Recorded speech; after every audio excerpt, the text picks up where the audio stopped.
Harry-Potter and the Philosopher's Stone. Chapter 1. The Boy Who Lived. Mr. and Mrs. Dursley of number 4 Private Drive were proud to say that they were perfectly normal. Thank you very much.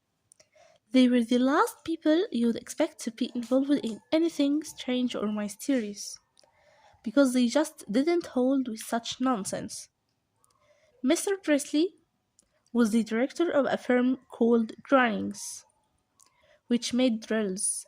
He was a big, beefy man, with hardly any neck, although he did have a very large moustache.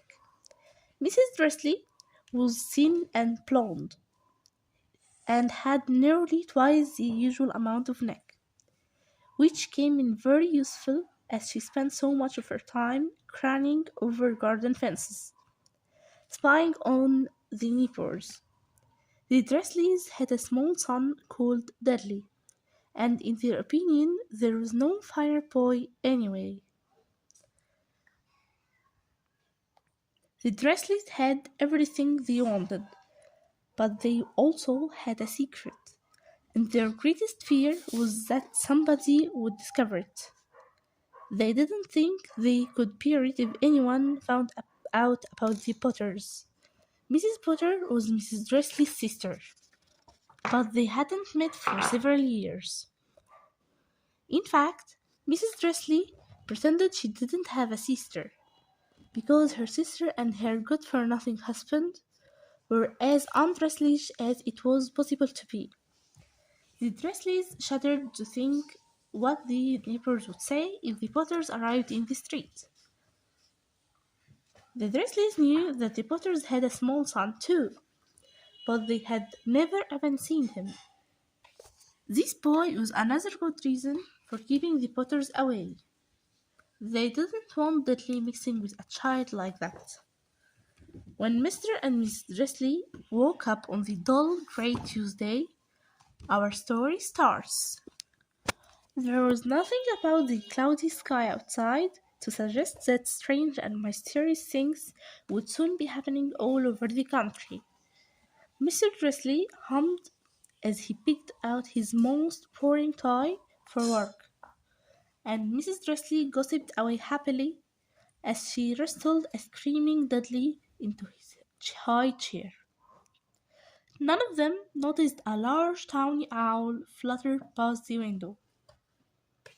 At 8:30, Mr. Dursley picked up his briefcase, pecked Mrs. Dursley on the cheek, and tried to kiss Dudley goodbye, but missed, because Dudley was now having a tantrum and throwing his cereal at the walls. "Little tyke," chortled Mr. Dursley as he left the house. He got into his car and packed out of number 4's drive. It was on the corner of the street that he noticed the first sign of something peculiar: a cat reading a map. For a second, Mr. Dursley didn't realize what he had seen. Then he jerked his head around to look again. There was a tabby cat standing on the corner of Private Drive, but there wasn't a map in sight. What could he have been thinking of? It must have been a trick of light. Mr. Dursley blinked and stared at the cat. It stared back. As Mr. Dursley drove around the corner and up the road, he watched the cat in his mirror. It was now reading the sign that said Private Drive. No. Looking at the sign, cats couldn't read maps or signs. Mr. Dursley gave himself a little check and put the cat out of his mind. As he drove towards the town, he thought of nothing except a large order of drills he was hoping to get that day. But on the edge of town, drills were driven out of his mind by something else. As he sat in the usual morning traffic jam, he couldn't help noticing that there seemed to be a lot of strangely dressed people about. People in clothes. Mr. Dursley couldn't bear people who dressed in funny clothes. and get-ups you saw on young people. He supposed this was some stupid new fashion. He drummed his fingers on the steering wheel and his eyes fell on a huddle of these weirdos standing quite close by. They were whispering excitedly together. Mr. Presley was enraged to see that a couple of them weren't young at all. Why, that man had to be older than he was, and wearing an emerald green collar. The nerve of him! But then it struck Mr. Presley that this was probably some silly stunt. These people were obviously collecting for something, yes. That would be it. The traffic moved on, and a few minutes later, Mr. Presley arrived in the Grunnings car park, his mind back on drills. Mr. Presley always sat with his back to the window in his office on the ninth floor. If he hadn't, he might have found it difficult to concentrate on drills that morning. He didn't see the owl swooping past in broad daylight, though people down the street did. They pointed and gazed open-mouthed as owl after owl sped overhead. Most of them had never seen an owl even at night time. Mr. Presley, however, had a perfectly normal, owl-free morning. He yelled at 5 different people, he made several important telephone calls, and shouted a bit more. He was in a very good mood until lunchtime, when he thought he would stretch his legs and walk across the road to buy himself a bun from the baker's opposite. He had forgotten all about the people in colours until he passed a group of them, next to the baker's. He eyed them angrily as he passed. He didn't know why, but they made him uneasy. These lot were whispering excitedly too, and he couldn't see a single collecting tin. It was on his way back past them, clutching a large doughnut in a bag, that he caught a few words of what they were saying. The Potters! That's right, that's what I heard. Yes, their son Harry. Mr. Presley stopped dead. Fear flooded him. He looked back at the whisperers as if he wanted to say something to them, but thought better of it. He dashed back across the road, hurried up to his office, snapped at his secretary not to disturb him, seized his telephone, and had almost finished dialing his home number when he changed his mind. He put the receiver back down and stroked his mouse-stick, thinking, no, he was being stupid. Potter wasn't such an unusual name. He was sure there were lots of people called Potter who had son called Harry. Come to think of it, he wasn't even sure his nephew was called Harry. He had never even seen the boy. It might have been Harvey or Harold. There was no point in warning Mrs. Presley. She always got so upset at any mention of her sister. He didn't blame her. If he had had a sister like that, but all right, all the same, those people in colours. He found it a lot harder to concentrate on drills that afternoon, and when he left the building at 5 o'clock, he was still so worried that he walked straight into someone just outside the door. Story, he grunted as the tiny old man stumbled and he almost fell. It was a few seconds before Mr. Presley realized that the man was wearing a violet collar. He didn't seem at all upset at being almost knocked to the ground. On the contrary, his face split into a wide smile, and he said in a squeaky voice that made passers-by stare, "Don't be sorry, my dear sir, for nothing could upset me today. Rejoice, for you know who has gone at last. Even muggles like yourself should be celebrating this happy, happy day." and the old man hugged Mr. Risley around the middle and walked off. Mr. Risley stood rooted to the spot. He had been hugged by a complete stranger. He also thought he had been called a muggle. Whatever that was, he was rattled. He hurried to his car and set off home, hoping he was imagining things, which he had never hoped before, because he didn't approve of imagination. As he pulled into the driveway of number 4, the first thing he saw, and it didn't improve his mood, was the tabby cat he had spotted that morning. It was now sitting on his garden wall.